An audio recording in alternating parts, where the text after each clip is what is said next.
మన పెట్టుబడి మన పిల్లల భవిష్యత్తు కోసమే కదా. మీ పెట్టుబడికి నమ్మకమైన వేదిక శ్రీ వాసవి ప్రాజెక్ట్స్. బ్యాలెన్స్ చేయగలుగుతున్నారని టైం అది. అంటే ఎనీ కంపెనీ సైజ్ బట్టి టీం ఉంటుంది. టీమ్ స్ట్రెంత్ మీద కంపెనీ అన్నది. అంటే మొన్న ఒక కామెంట్ చేశారు సార్, అంటే మన సినిమా ఇండస్ట్రీలో కార్మికులకు సాఫ్ట్వేర్ వాళ్ళకంటే ఎక్కువ ఇస్తున్నాం శాలరీస్ అని ఒక కామెంట్ వచ్చింది సార్. జనరల్గా యాక్చువల్గా సాఫ్ట్వేర్ రంగం ఎలా ఉంది సార్ ఇప్పుడు? సినిమా వరకు తీసుకుంటే above the line below the line అంటారు. All high paid skill and people are skill and అంటే top paid artist, top paid technicians are above the line. Every one else coming below the line. దీనిలో కూడా they'll be lot of technicians, they'll be some artist, అంటే daily wage artist ఉండొచ్చు, technicians ఉంటారు, then various craft workers ఉంటారు, non craft related workers ఉంటారు, vendors ఉంటారు. అంతా below the లైన్లో ఉన్న పీపుల్ యావరేజ్ తీసుకుంటే, ఒక సాఫ్ట్వేర్ కంపెనీ యావరేజ్ శాలరీ తీసుకుంటే బోత్ ఆర్ సేమ్. ఓకే.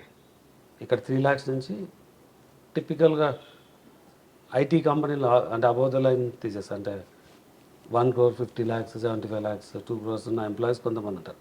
వాళ్ళని పక్కన పెడితే జనరల్గా 3 lakhs నుంచి 20 lakhs రేంజ్లో వీల్ హ్యావ్ సాఫ్ట్వేర్ ఎంప్లాయీస్. ఇక్కడ కూడా డైలీ వేజ్ తీసుకొని దాన్ని మల్టిప్లై చేస్తే there are different people are different levels. అది 1500 ఉండొచ్చు, 15,000 ఉండొచ్చు డైలీ. అలా నేను స్టాండర్డ్గా పే అవుట్ చేసింది యావరేజ్ తీసుకుంటే, నేను సాఫ్ట్వేర్లో around 7 to 8 lakhs per month per annum is my average. Okay. ఇక్కడ అదే యావరేజ్ ఉంటుంది. ఇట్స్ నాట్ లైక్ ఇట్స్ అంటే మామూలుగా యూనియన్ వర్కర్ అన్నది ఎప్పుడు వస్తుందంటే మినిమం వేజ్ కండిషన్ వస్తుంది. మినిమం వేజ్ వచ్చి 9,000 to 12,400. అంటే షాప్స్ అండ్ ఎస్టాబ్లిష్మెంట్ అంటే 9,000 ప్లస్ ఉంటుంది. ఇండస్ట్రీ అంటే 12,400 ఉంటుంది. ఓకే. సో అంటే యాన్యువల్ శాలరీ తీసుకుంటే you're talking about 1.5 lakh per annum. This salary is way above minimum wage, closer or similar to software. సాఫ్ట్వేర్లో 30% అడగారు అని అంటే కాంటెక్స్ట్ అది. ఓకే. సాఫ్ట్వేర్లో ఒక కంపెనీ రివిజన్ చేస్తే 8 to 10% చేస్తారు. ఆ 8 to 10లో ఒకరికి 30 రావచ్చు, ఒకరికి 1 రావచ్చు, ఇంకొకరికి 2 రావచ్చు. అంతేగాని ఫ్లాట్కి వెళ్ళి సాఫ్ట్వేర్లో కూడా 6 to 8% కన్నా ఏ కంపెనీ పెంచదు. మామూలుగా 3-4% కూడా పెంచవచ్చు అనమాట యాన్యువల్గా. సో ఏ ఇండస్ట్రీలో కూడా 30%, 20%, 15% అట్ ఎ టైం పెంచరు. సో ఆ ఉద్దేశంతో నేను చెప్తున్నాను అనమాట. ఓకే. అంటే ఇప్పుడు ప్రజెంట్ సాఫ్ట్వేర్ రంగంలో లే ఆఫ్స్ ఎక్కువ జరుగుతున్నాయి, ఏ టేక్ ఓవర్ చేసిందని ఒక అంటున్నారు సార్. అది అందులో నిజం ఉందా సార్? డెఫినెట్గా. ఇంతకుముందు సాఫ్ట్వేర్ వాళ్ళు వెళ్ళి వేరే జాబ్స్ని ఎలిమినేట్ చేసేవాళ్ళంటే, ఇప్పుడు అకౌంటింగ్, రిక్రూటింగ్, హెచ్ఆర్, ఓకే, లేదంటే ఇన్వెంటరీ, మాన్యువల్ వర్క్ చేసేది. సిస్టమ్స్ వచ్చేసరికి ఆ జాబ్స్ వెళ్ళి వాళ్ళు బెటర్ జాబ్స్ చేయడం మొదలుపెట్టారు. ఇప్పుడు సాఫ్ట్వేర్లో చేసే development, test, operations, program management, ఇలాంటి జాబ్స్ ఏఐ వచ్చి it will reduce that work and these people are అంటే ఈ జాబ్స్లో ఉన్న వాళ్ళు they have to do better work. Okay. Regular development చేయడానికి ఉండదు. సో ఇంకా 1 or 2 years. అంటే 1 or 2 yearsలో ఇంకా మ్యాన్ పవర్ అంటే టైప్స్ ఆఫ్ జాబ్స్ చేంజ్ అయిపోతుంది. అంటే ఇంకా స్కిల్స్ పెంచుకోవాలంటారు సార్ వాళ్ళు. డిఫరెంట్ క్యాపబిలిటీ ఉండాలి.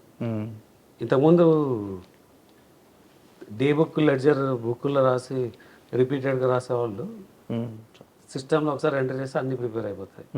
సో ఆ పని పోయి వాళ్ళు సిస్టమ్ని ఎలా వాడాలన్న అలవాటు చేసుకున్నారు. అలా ఓకే. ఇప్పుడు సాఫ్ట్వేర్లో ఉన్న వాళ్ళు they have to adapt AI. ఏఐలో చాలా జాబ్స్ వస్తాయి. ఓకే. సో మీరు సాఫ్ట్వేర్తో పాటు రీసెంట్గా ఎలక్ట్రికల్ బైక్ సంబంధించింది కూడా ఒకటి చేయబోతున్నారని తెలిసింది, అందులో సార్. అంటే mobility as a subscription service అని వి స్టార్టెడ్ దిస్ మాస్ అని. ఓకే. దీనిలో electric bike is one part of it. Okay.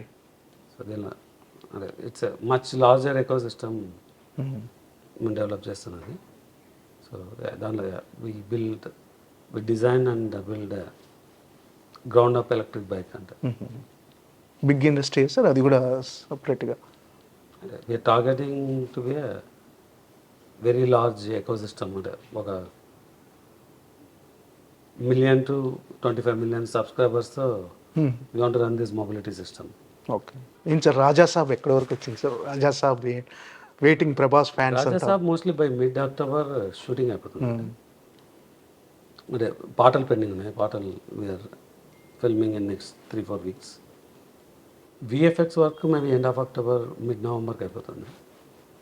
December 5th అనుకున్నాం రిలీజ్, బట్ నా we're moving to January first season. అంటే నాట్ వర్క్ కాలేదని కాదు.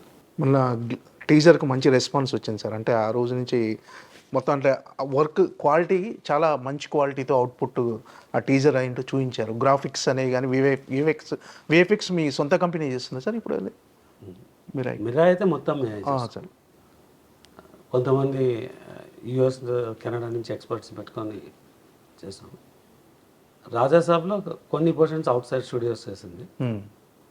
దెన్ మా దగ్గర కూడా చాలా, అంటే ఒక 70% మేము చేస్తే 30% బయటకు వెళ్ళింది. డిఫరెన్స్ ఏమంటే రాజాసాబ్ ఇస్ ఇది, Mira is visual grandeur with super hero story. అది visual grandeur with lot of entertainment with super star story. So ఏం సార్ ప్రభాస్ గారిని ఎలా కనిపించబోతున్నారు ఆ సినిమాలో? ఆయన క్యారెక్టరైజేషన్ అంటే జనాలంతా వెయిటింగ్, ప్రభాస్ ఫ్యాన్స్ కానీ ఆడియన్స్ కానీ. ఇస్ ఫస్ట్ టైం ఒక హారర్ థ్రిల్లర్ చేయబోతున్నారు ఆయన. అంటే హారర్ థ్రిల్లర్ అనేది ఇట్స్ స్మాలర్ థింగ్. అంటే చాలా సర్ప్రైజులు ఉన్నాయి. ప్రభాస్ గారి రీసెంట్ టైంలో అని, అంటే other than Radhe Shyam, everything is completely action based movie. దీనిలో you have lot of entertainment with action and visual grandeur. అంటే సార్ ప్రభాస్ గారిని ఎలా చూపించబోతున్నారు అందులో? టీజర్ చూసినావు కదా? అవునండి, సూపర్ టీజర్. సూన్ ట్రైలర్ కూడా ఉంటుంది 1 monthలో. సో సాధారణంగా బడ్జెట్ విషయానికి వచ్చేసరికి ఫస్ట్ థింగ్ ఏంటంటే హీరోల రెమ్యునేషన్ వీటి ఒక చిన్న కంప్లైంట్ ఉంది సార్. కానీ డిమాండ్ అండ్ సప్లై అంటే హీరోలకు ఆ మార్కెట్ ఉంటేనే ప్రొడ్యూసర్లు ఆ రెమ్యునేషన్ ఇస్తారనేది మీరు కూడా అదే ఫాలో అవుతుంటారా సార్? డెఫినెట్గా. లేకపోతే ఇప్పుడు ఒక్కొక్కసారి ఏమవుతుందంటే ఒక హీరో డేట్స్ తీసుకొని ఒక సినిమా మీది అండర్ ప్రొడక్షన్లో ఉంటుంది సార్. కానీ ఈ లోపు ఆ హీరో 2 సినిమాలు 3 సినిమాలు వచ్చి ఆ సినిమాలు డిజాస్టర్ అవ్వడంతో దాని ఇంపాక్ట్ ఈ సినిమా మీద పడుతుంది. సో అప్పుడు ఆ మార్కెట్, ఆ బడ్జెట్, అప్పుడు ఆ క్యాలిక్యులేషన్స్ అనేవి మొదలవుతుంటాయి సార్. అంటే అదర్ వే కూడా అవ్వచ్చు కదా. ఆ 2 సక్సెస్ అయితే 100% ఇంకా పెరుగుతుంది. That's business. ఓకే. అంటే హీరోల రెమ్యునేషన్స్కి బడ్జెట్కి అయితే సంబంధం లేదు, బడ్జెట్ పెరగటానికి. మీరు అడిగిన question incomplete. Hero remuneration is part of the budget. Okay. Budget is derived based అంటే ఆ రెమ్యునేషన్ వల్లే బడ్జెట్ పెరుగుతుందనే కంప్లైంట్ కూడా ఉంటుంది కదా. అంటే మీకు మార్కెట్ని బట్టి బడ్జెట్ ఉంటుంది. సినిమా ₹1 చేయొచ్చు, 100 కోట్లలో చేయొచ్చు. మీకు మార్కెట్ ఉందంటే 100 కోట్లు పెడతారు, మార్కెట్ లేదంటే ₹1 చేస్తారు. అదే డిఫరెన్స్ చిన్న సినిమాకు పెద్ద సినిమాకు. ఓకే. ఏంటి సార్ ఇప్పుడు మీరు అనుకున్నట్టుగా ఏదైతే చేశారో అప్లై చేస్తున్నారు సార్? ఇప్పుడు మీ ప్రొడక్షన్లో అప్లై చేసి చేస్తున్న ఫస్ట్ సినిమా మీరా అనుకోవచ్చా? ఆ మిస్టేక్స్ కట్ చేసి చాలా సినిమాల్లో అప్లై చేస్తున్నాము. ఫస్ట్ రిలీజ్ అవుతున్న మూవీ మిరాయి. అంటే ఫర్దర్గా ప్రొడక్షన్ చేసే సినిమాలన్నింటిలో కూడా ఇలాంటి జాగ్రత్తలు తీసుకునే చేసుకో. ఫర్దర్గా ఏం చేసినా జాగ్రత్తలు తీసుకోవాలి. అంటే ఒక కాంట్రాక్ట్ సైన్ చేయాలంటే చూసి సైన్ చేయాలి. అది చూడకుండా దాన్ని, అంటే అది అవగాహన లేకపోవడమో అలా చేయడం వల్ల మన వేళ నాకు 40 కోట్లు పోయింది. Okay. It's nothing to do with making. అంటే అది మేకింగ్ బాగుంది, సినిమా బాగుంది, అన్నీ బాగుంది, బట్ ప్యూర్గా బ్లైండ్గా ఒక రాంగ్ పర్సన్కి కాంట్రాక్ట్ వితౌట్, అంటే కాంట్రాక్ట్ని కరెక్ట్గా చెక్ చేయకుండా చేయడం వల్ల దానిలో పోయింది. అలా ఒక్కొక్క దానికి ఒక్కొక్క రీజన్. ఇన్ టైం మార్కెట్ చేయకపోవడము, ముందే దాన్ని అనాలిసిస్ చేసి ఓటీటీతో మాట్లాడుకోకపోవడము, అలా కర్నూలు జాబ్ 100 కారణాలు అన్నట్టు నాకు 100 కోట్లు పోవడానికి 100 రీజన్స్ ఉన్నాయి. ఓకే. ఆ 100లో ఒక 90 ఫిక్స్ అయి ఉండొచ్చు. ఓకే. ఇంకా 10 తెలుసుకోవాలా. ఆ 100 కోట్లు రాజాసాబ్తో వస్తాయి సార్ మీకు. మీరు ఏదైతే అనుకున్నారో మీ పైన 3 digits రాజాసాబ్ ద్వారా రావాలని కోరుకుంటున్నాం సార్. ఏంటి సార్ ఇంకేంటి, ఏ సినిమాలు జరుగుతున్నాయి, ఎప్పుడు 100వ సినిమా ఎప్పుడు రీచ్ అవుతారని అనుకుంటున్నారు సార్? అంటే ఇంతకుముందు అయితే 28, 29 అనుకున్నాను, మేబీ ఒక 2-3 years జరుగుతుంది. అంటే మీరు అనుకున్న ఒక డ్రీమ్ ప్రాజెక్ట్ ఏమన్నా సార్, ఇలా ఈ సినిమా చేయాలి ఈ హీరోతో ఈ డైరెక్టర్తో అనుకో ఏమైనా పర్టికులర్గా అంటే నేను ఒక బెంచ్ మార్క్ అంటే ఏమైనా పెట్టుకున్నారా? బెంచ్ మార్క్ ఏం కాదు. నేను చిరంజీవి గారితో సినిమా చేయాలనుకున్నాను. గుడ్ బ్యాడ్ రీజన్స్ అవ్వట్లేదు. అంటే మీరు చేయాలనుకున్నది ఆయన కూడా చాలా సార్లు, బట్ స్టోరీ సెట్ కాలేదు. అంటే ఆయన కూడా ఒకసారి స్టేజ్ మీద చెప్పారు సార్ మీతో సినిమా చేస్తాను మీ ప్రొడ్యూసర్. ఆయన చాలా ఓపెన్గా విన్నారు, బట్ అన్ఫార్చునేట్గా సెట్ అవ్వలేదు. అంటే సీక్వెన్స్ ఆఫ్ ఈవెంట్స్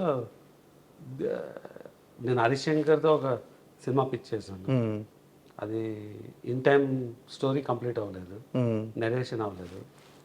2-3 నేను వేరే మూవీస్ పిచ్ చేశాను, బట్ అది అంటే కంప్లీట్గా సెట్ అయ్యి కాంబినేషన్ సెట్ అవ్వడం అని అవ్వలేదు ఆ స్టోరీకి. అంతలో ఆయన వేరే కమిట్మెంట్స్ ఉన్నాయి కాబట్టి జస్ట్ వెయిటింగ్. చాలా మంది పెద్ద హీరోల దగ్గర మీ అడ్వాన్సులు కూడా ఉండుంటాయి కదా సార్, ఎవరితో ప్లాన్ చేయబోతున్నారు సినిమా ఇంకా? అడ్వాన్స్కి సంబంధం లేదు, స్టోరీ అంటే అన్ని సెట్ అయితే సినిమా స్టార్ట్ అవుతుంది. వాళ్ళ పైప్ లైన్ మన ఇది చాలామంది హీరోస్ పర్సూ చేస్తున్నాం, కానీ సబ్జెక్టు కథ డైరెక్టర్ అడ్వాన్స్కి సంబంధం లేదు. ఒకసారి అడ్వాన్స్ లేకుండా సినిమా ముందుకు వెళ్తుంది, కొన్నిసార్లు అడ్వాన్స్ ఇచ్చింది మెనీ ఇయర్స్ అయినా అవ్వకపోవచ్చు. ఓకే సార్, ఫైనల్గా మిరాయ్ సినిమా గురించి ఆడియన్స్ ఏం ఎక్స్పెక్ట్ చేసి రావాలి, వాళ్ళకి ఎలాంటి అనుభూతిని ఇవ్వబోతుంది? అంటే ఇప్పుడు వస్తున్న సినిమాలో ఎంటర్టైన్మెంట్ లేదా ఎక్స్పీరియన్స్, అండ్ అదర్ ఎంటర్టైన్మెంటా లేదా ఎక్స్పీరియన్స్, ఒక కొత్త లోకం అంటే this is completely visual grandeur experience. మీకు రాజాసాబ్ చెప్పినప్పుడు entertainment and experience with star power. ఇక్కడ సూపర్ యోధా with extraordinary visual experience with good story. Okay sir, right, thank you, all the best. Sure, thank you. మీకు మిరాయి ద్వారా biggest block buster అందుకోవాలని మనస్ఫూర్తిగా కోరుకుంటున్నాను sir. Thank you so much sir. Thank you.